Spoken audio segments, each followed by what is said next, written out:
If you ask Leslie Mead how much she loves public speaking, she will tell you, not at all. But if you ask her how to advance cooperatives and the people they serve, you will hear her voice loud and clear. Look for the people and sectors that need the most support, and get them what they require to thrive. That principle guided Leslie's leadership of the Cooperative Development Foundation, where her careful stewardship attracted support from major new philanthropic sources. During her tenure as executive director, operating revenue increased by 64%, and grant giving increased from $100,000 to $1.4 million annually in under 10 years. Like many cooperative leaders, Leslie grew up in the Midwest. She was born in Milwaukee, but grew up in Michigan City, Indiana. Her father, John, worked in manufacturing, and her mother, Lida, worked as a custom decorator and a travel agent. Leslie and her younger sister, Leanne, spent their summers at the beach on Lake Michigan, swimming, sailing, and riding bikes. At Elston High School, Leslie was known to get into trouble now and again, but she was also editor of the Crimson Comet. It was an interest she carried to college at Drake University in Des Moines, where she studied journalism. Highlights of her college reporting included coverage of the Pope's visit to Des Moines in 1979 and the 1980 Iowa caucuses. On her first day of law school at Indiana University in Bloomington, Leslie met a fellow student who intrigued her. Jeff Petrich was also from the Midwest, but he attended college on the East Coast and had perspectives that interested Leslie. The two quickly became friends, and then a couple. In 1986, they married. Their son Paul was born in 1997, and John came 3 years later. Leslie's work with cooperatives began in 1984, when she moved to Washington, D.C. to work for the National Council of Farmer Cooperatives. Unfazed to be the only woman at her level, she quickly rose from Assistant General Counsel to Vice President for Legal, Tax, and Accounting Policy. As the scope of her work at NCFC grew, Leslie began to understand that the success of the cooperative movement depends on well-informed decision-makers. Cooperative education became her area of expertise and led her next assignment as an independent consultant for NCFC, establishing a leadership scholarship program for the Ralph K. Morris Foundation.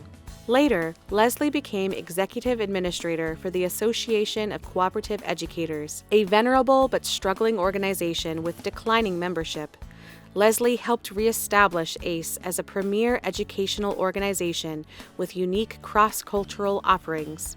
In 2007, Leslie accepted leadership of the Cooperative Foundation, an organization founded in 1946 to support agriculture cooperatives in the Midwest. She became executive director of the Cooperative Development Foundation in 2014. One of Leslie's first actions at CDF was to organize the consolidation of multiple funds, including the Cooperative Foundation.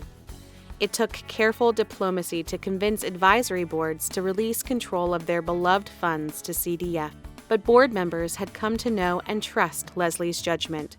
She persuaded them that combining efforts would lower administration costs and elevate the overall impact of CDF's investments.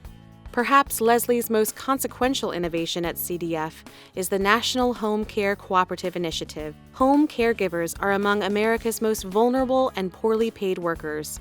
The National Home Care Cooperative Initiative provides grants, technical assistance, and professional development to established and new home care co-ops and developers.